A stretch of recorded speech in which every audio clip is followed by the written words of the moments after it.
Come in like this. Wow. Wow. How's everybody? Great, how are you? Awesome. Some big guys. Wow.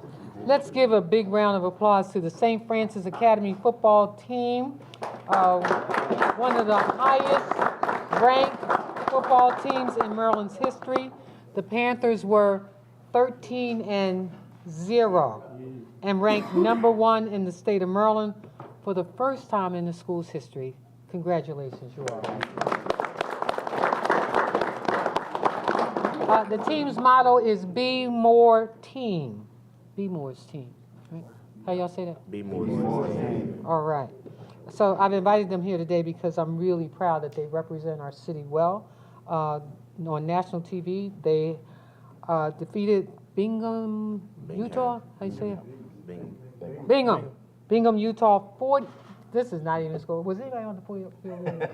41-3. See, I was a cheerleader, you all said. Man, I would have been working. In the Geico State Championship Bowl, they played in Phoenix, Arizona on December the 23rd. I want to congratulate your principal. Where's the principal? Could not be here today. Oh, okay, well, hey, principal. Also, the athletic director, Nicholas Miles, Coach Henry Russell. I know the coach is here. Hey, Coach.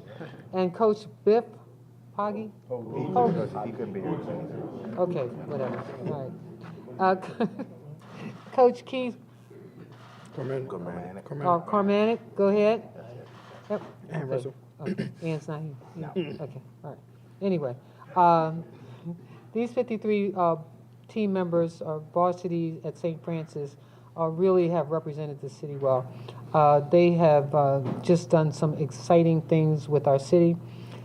We have several seniors who have signed with universities already, including the University of Maryland. Yay! Big hammer. West Virginia University.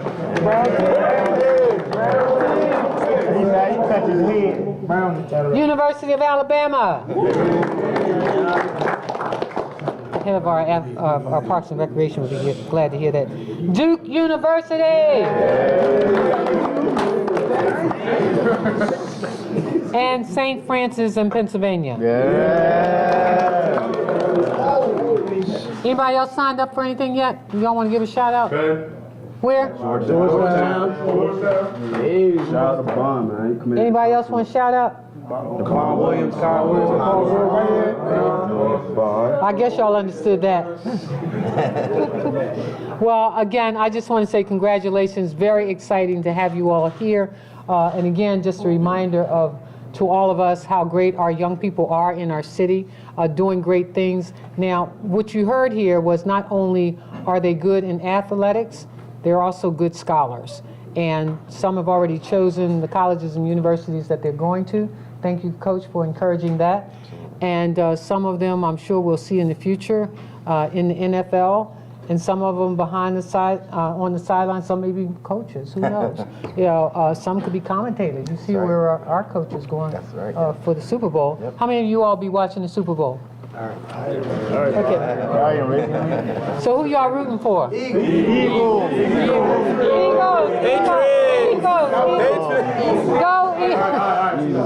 Go Eagles! I'm from Philadelphia, you all. Okay. So go Eagles. Go Eagles. All right. Thank you all. Let's give them another big round of applause. All right. Anything you want to share, Coach, before we go? No, we just want to thank you for having us here this morning to represent the city of Baltimore. It's an honor and it's a pleasure. These kids work very hard, you know, all year round and work hard in the classroom, like you said, and it showed on the field as well. So thank you very much. Appreciate it. Thank you. Thank you all. Very pleased. Team Captain Shane Lee, just wanted to say thank you as well. Thank you. So where you going, Missy? He's a freshman? He's a junior. Oh, he's a junior. Okay. All right. I was going to say, we really growing him big. All right. Thank you all. Really appreciate it. Thank you, guys. Thank you. Thank you, man. Thank you back there. Guys, clap it up there. See you. Thank you. Good to see y'all. My honor. Thank you. Pleasure. Thank you. Thank you. Good to see you all. Thank you. Congratulations. Thank you. It's good.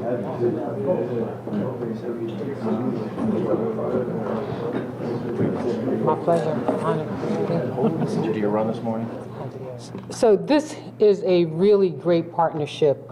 We talk about teaching young people technology and getting them engaged, but this is an amazing partnership between our Department of General Services with Codes in the Schools.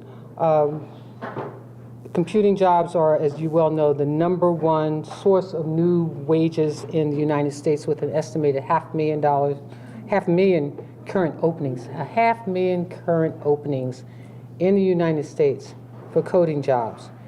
The idea that grounding students in computer science will have tangible benefits, and so we're really excited about this particular partnerships because we are really working to make sure that we equip our students, and this is what this kind of partnership does. We're starting with a partnership-based non-profit effort with Code in the Schools. DGS Director Steve Sharkey is helping us to make this happen, along with our MOIT Director Frank Johnson and the Code in the Schools Director Gretchen Legrand. Again, I was having this discussion last night, actually, with President Daniels at Johns Hopkins University, who said, had I been down to Dunbar, because they too have a program there. And young people can come out of these programs making $40,000, $45,000 a year easy. And so this is such a great program, and I'm so glad that we're doing it. So it's going to start with our Director of General Services, Steve Sharkey, and following him will be Frank Johnson. We'll say a few words along with Gretchen. Steve? Thank you, Madam Mayor. We use computer programming and data analysis every day at DGS. Data is key. It's always been the way that I've managed. That's why he's one of the 100 best managers in the city. Y'all know that, right? Top 100. Top 100. Young managers in the city. I mean, this is across private industry, and Steve Sharp. Go ahead, Steve. No, thank you. Yes, thank you. The best. And so we're responsible for maintaining all the city buildings, all the fleet. And next time you're out, look for all the cars on the road with the city logo. We're the ones who repair those. So it's a lot of work in the background that you don't see every day. But we also have a lot of data and information over time that we've built up that we really need help with to better analyze and better bring together. And we've been building up our coding staff internally, and we had a good connection with Melanie Shimano, who's behind us over here. She worked with Code in the Schools previously, so between that connection, we were able to come up and decide that we were going to focus on getting 8 students this year learning how to code the Python language, and that we were also going to take at least 1 and hopefully more to be summer fellows to work side by side with us. So they're going to have a great summer fellowship with us. So again, I want to thank Melanie, Varghese, Babla, and MOIT for all working together for this partnership. I'm really excited. We're going to have a coding day to kind of highlight the students at the end and the work products from their class. So we just do a lot of data dashboards analysis, and it's just super exciting to do this. We've been working on this a while, and we really like to follow the mayor's lead in terms of looking for youth opportunities. And so thank you to the Madam Mayor, and thank you to everyone else. Right. Morning, everyone. As you are all well aware, we are in an unprecedented tech talent shortage in the marketplace. And with the mayor's support and leadership, we are going to proactively engage in growing our own pipeline of tech talent by engaging our city's youth right here in Baltimore City. It'll take the entire community to help us develop this pipeline of tech talent, a number of partnerships, none of them more important than the partnership between the city and Code in the Schools, AKA CITS.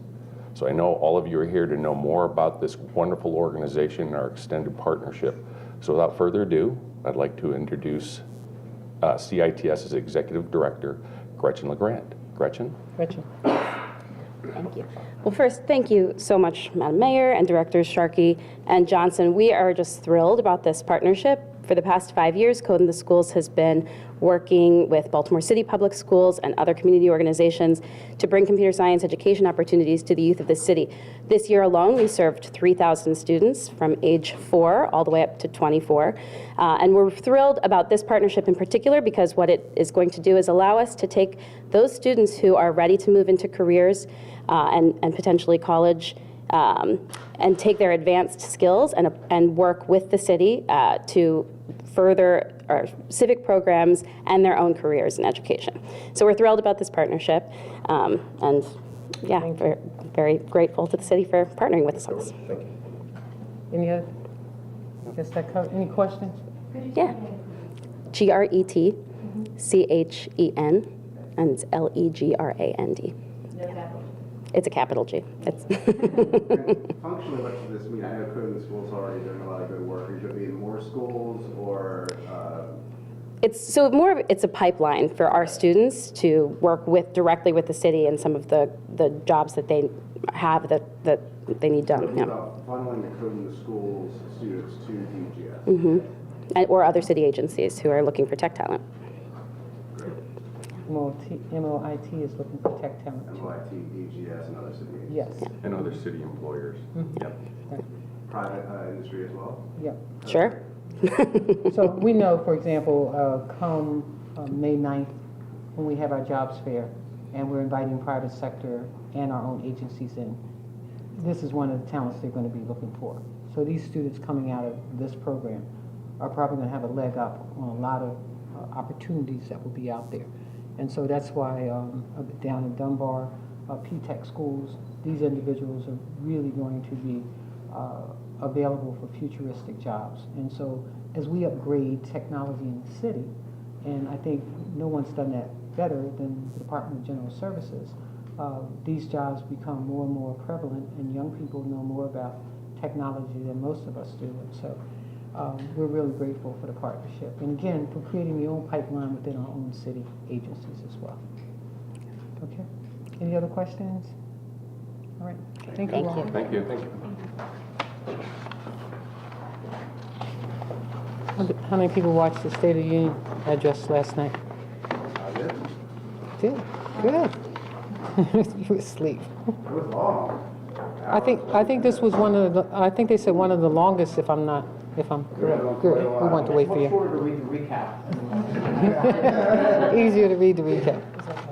Okay. Yeah. It was like 9 to 10:30. Yeah. I don't know how many people know this, but this is in Human Trafficking Month, and all across the country, people are being thoughtful about what we need to do about human trafficking. It is a very serious problem in our own city. It is a major problem around the country. As you can well see, we've put billboards up around the communities to let people know how serious this problem is. We take it very seriously in the city of Baltimore. I am grateful for those who come together to focus on this particular issue. Law enforcement, city agencies, state agencies, as well as service providers. Human trafficking affects all populations, including the LGBTQ community. And our real goal is to disrupt the problem and to establish programs that will assist individuals who get caught up in this. We're targeting offenders involved in human trafficking and also lining our priorities to deal with these particular issues. I'm joined by Drew Vetter, who is the Director of the Mayor's Office of Criminal Justice, Tom Stack, Human Trafficking Coordinator, District 8 Councilman Christopher Burnett, who has really taken this on and a priority of his, and our co-chair of Human Trafficking Collaborative, our state's attorney, she's Central Representative. But just on Monday, Councilman Burnett and I joined the Baltimore Police Department to kick off a 2-day human trafficking training for officers, which was conducted by our MOCJ office, the United States Attorney's Office, and the Maryland Human Trafficking Task Force. We've also partnered with the Department of Homeland Security's Blue campaign to provide free public awareness materials to organize individuals throughout the city. I told a story, I think it was Monday, when I was at the academy, of the young man that was captured on video by us, and I was asking him to go to school. My concern was that I encountered that same young man at 9:30 in the evening sitting on the sidewalk at Martin Luther King Boulevard and Pennsylvania Avenue. You know, I later visited him at his school, and then I encountered him again a couple days later. What I said at the academy on yesterday is that these are individuals who could be caught up, who can get caught up in human trafficking, because there's so many things happening in their family life, among their families. I do want you to know that we've wrapped some services around him and his family. But that's one individual. There are many individuals like him and others. Oftentimes we think just women get caught up in human trafficking, but children do too. And so we must do everything that we can to assure that the lives of young people and women and men are protected, and that services are provided, and understanding and care is also provided for those individuals. I'd like to invite others who are here with me today to talk about this collaborative and to give some remarks. Start with you. Thank you. Councilman, thank you. Thank you, thank you.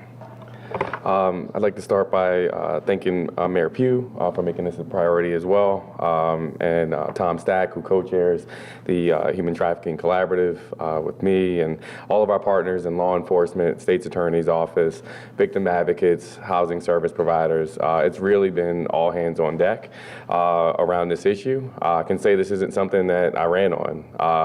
I had a constituent of mine who was a counselor at a Baltimore City school who had a student that went missing and was believed to be trafficked, was found in D.C. And my constituent came to me and said, look, we need to raise awareness on this issue. Not enough people know about it. And I said, okay, well, we'll call a hearing. And so I worked with Councilman Cohen to pull together a hearing on the Youth and Education Committee. And it was the hardest hearing I've been a part of on this council, to hear the stories of survivors and how they prevailed, but the struggles that they had to deal with while being trafficked over years, to hear the stories of advocates and service providers who provide beds and mental health and counseling and doing a lot of thankless work every single day on an issue that enough people don't know about. A lot of our parents and caretakers and teachers still have a lot more work to do to really understand the signs of trafficking within the young people. And so I think this collaborative provides a great opportunity for us to provide education. We had an excellent training at the Police Academy with several law enforcement agencies on Monday. We'll be working to bring that out into the community, so stay tuned, but we'll be doing that all over the city. Tom and I have already started game planning for some community-wide meetings and trainings to really bring this issue to the forefront. I'm also thankful for the investment in billboards and other marketing materials to help get the word out to about the National Human Trafficking Hotline and just connecting the resources. So I'm really excited to be a part of this partnership. I think this collaboration can really move mountains on this issue when we really talk about how, you know, the intersectionalities between law enforcement and providers and survivors can really help. And also have legislation that we considering before the council to really go after Johns and traffickers. It would be a civil citation for paying for sex, but also we're looking to try and partner to leverage more resources for different agencies and providers so we can have a victim-centered approach moving forward that's holistic to really address this issue. So I'm really, again, thankful for all the partners standing here today that are working tirelessly to end human trafficking in Baltimore City. Thank you. Thank you. Co-chair? Tom, did you want to say a few words? I'm weird, so Thank you, Madam Mayor. Good morning. My name is Tom Stack. I'm Human Trafficking Coordinator for the City of Baltimore for the Mayor's Office of Criminal Justice. I'm very excited to be here in the city working on human trafficking. I've worked all over the state, but I'm focusing my attentions here working with Councilman Burnett as the co-chair of the collaborative to bring all the major stakeholders together, working as partners to unify our efforts to attack this problem in the city. I think we've got a good jump start on things, and thanks to Councilman Burnett and Mayor Pugh for their leadership on this effort, and we will make things happen here in the city. Thank you. Any questions? Why are we starting this collaborative So the collaborative was established via resolution by the council, but there was already a grant that was in place with the state's attorney's office, the mayor's office of criminal justice, and Baltimore Police Department. So they were already on the ground working on this issue. What came out of the hearing was that while there's a lot of great things happening, there needed to be more coordination in Baltimore City. So that was, because there's already been a Maryland trafficking task force that's already in existence. It's been doing great work across the state, but we felt that there was really a need to do this on the local level and coordinate local agencies and service providers together. So. What we find is that we get better results with collaborations, similar to what we're doing in the police department, and this is just an opportunity to bring everybody together, share ideas, come up with best practices, look at what's happening in other cities and states around the country. And again, collaboration works, and so I'm really grateful to this team. Drew, thank you for holding all of it together, and more importantly, for continuing to move us forward. Thank you, everybody. Any other questions? Okay, all right. Thank you. So how many people going to the State of the State address? I am.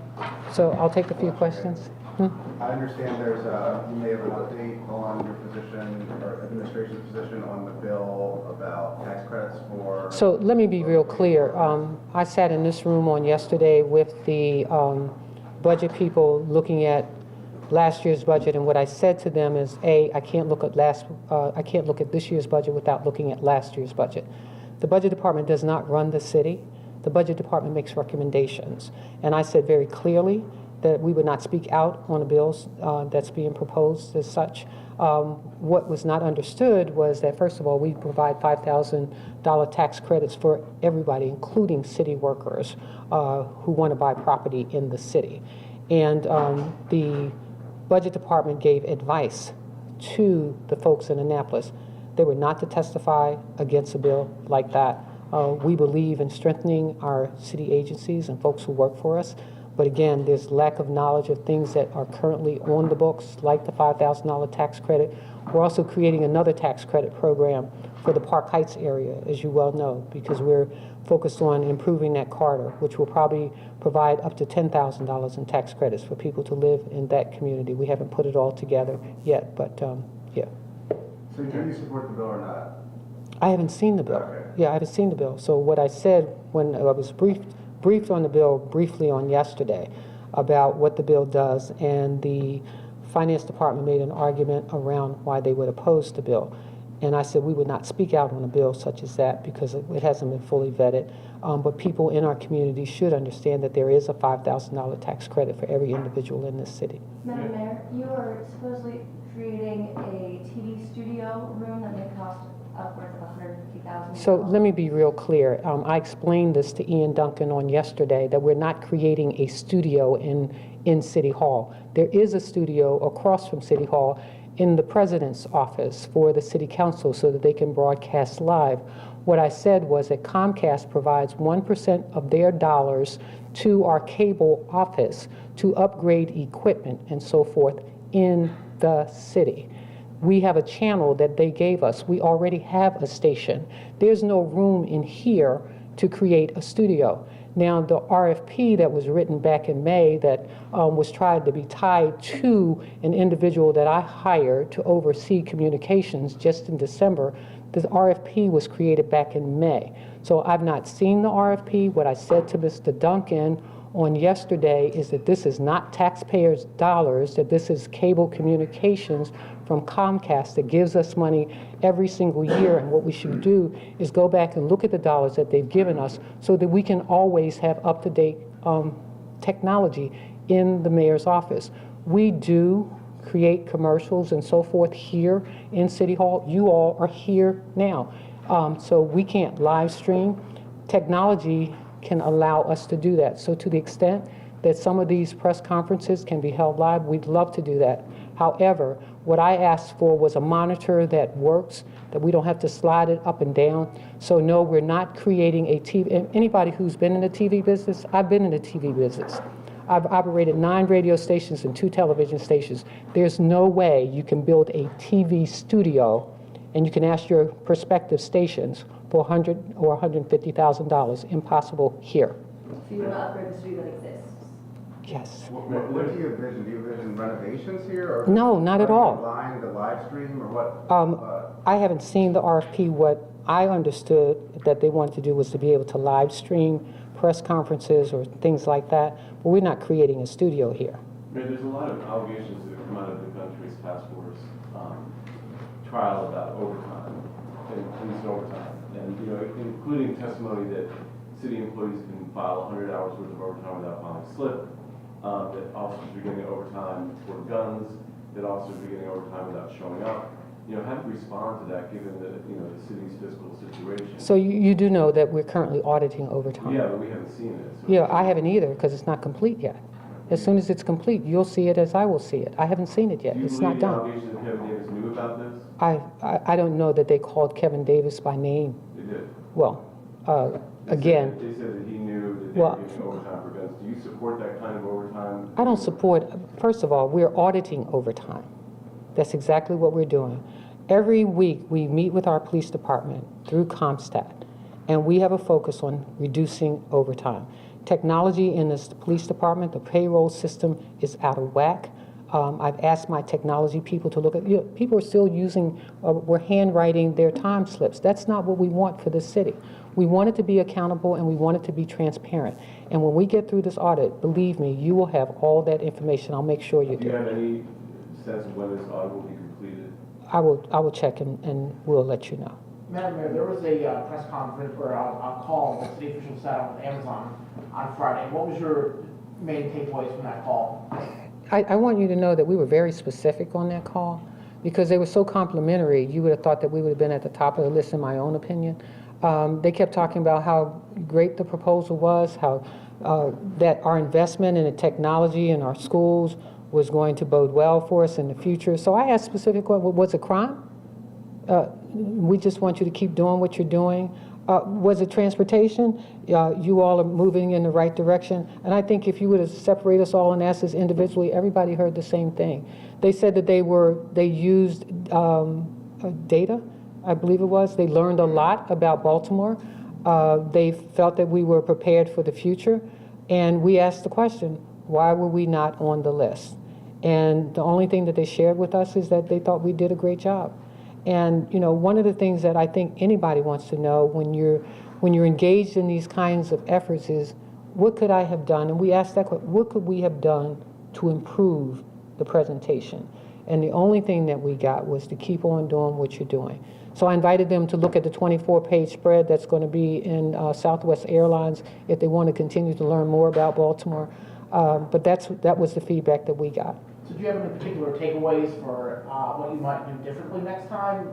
Should an opportunity like this arise again? Well, we're digesting all of this, and I said to our people at the Baltimore Development Corporation and Visit Baltimore and BOPA that we all need to sit down and look at what kind of presentations were being put forth. Amazon, I think the proposal that we put together was a great one, but somewhere between how we promote Baltimore to the outside, what we're doing on the inside, and what we are projecting to do in the future, I think we need to combine those and tell a complete story of Baltimore. Mayor, one more on the police overtime audit. Yes.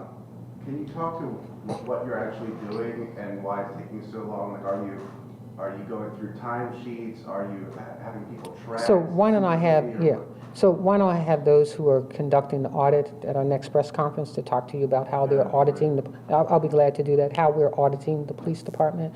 But what I can tell you in terms of what we've learned, just like when I talked to you all about what it takes to become a police officer in this city, the 9-month period just to get to through the evaluation stuff. So we used our technology folks to go in and say, okay, so why does it take 9 months? The average around the state is like 6 months. I'm not talking about the 10.5-month training. I'm talking about to get to the 10.5-month training. So if you were to do the math, it would take 19.5 months before a new police officer were to hit the streets of the city. So we took our Bloomberg team and our technology folks and said, go in there, look at the process, and figure out what we're not doing right. So immediately we were able to cut that period of just getting to the police department down to 6 months. Now with some new technology, down to 4 months. I do know through the Mayor's Office of Information Technology that our payroll system is old, it's antiquated. I think it's ADP or something like that that most people have transformed from. So there's a lot of things that need to be done. I remember stories back in the day about how police officers would have other folks who would put their time sheets in for them. I mean, these are the kinds of things that I think that, that I know will be reformed, and putting in a payroll system that we can account for and create a transparency so that we know and commanders have control of in each of their districts. You all, I've got to get to Annapolis. Thank you.